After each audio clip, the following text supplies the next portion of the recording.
Magandang araw sa ating mga barangay chairman, kagawad, secretary treasurer, tanod, XO, mga BHW at lahat ng kawani ng ating barangayan sa 896 barangays in the city of Manila.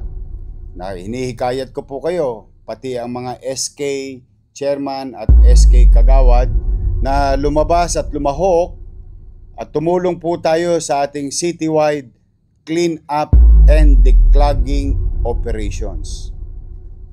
Alinsunod sa aking nilagdaan na Executive Order number 3. At ito po ay linggo-linggong gawain para sa ating komunidad. At maging habit natin ang mapanatiling malinis ang ating mga drainage system at paligid.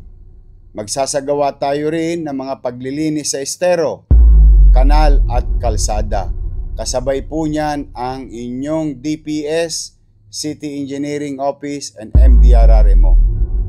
Pagkatapos ng mga aktibidad ng alas 11 ng umaga, mangyaring i-post nyo po ang inyong mga litrato o videos ng aktibidades na ginawa natin ayon sa alinsunod o pagsunod sa Executive Order number 3 na aking pinirmahan. At ito ang hashtag natin. Linis ko Maynila, hashtag, and hashtag Make Manila Great Again.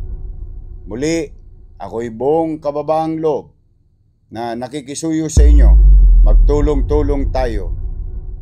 Ibangon natin ang ating lungsod at gawin nating maaliwalas, malinis at panatag ang pamumuhay para sa ating mga kababayan dito sa Kapitolyo ng bansa. I cannot do it alone. I need you.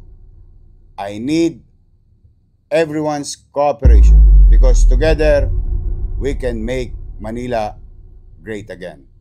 Maraming salamat po sa inyo.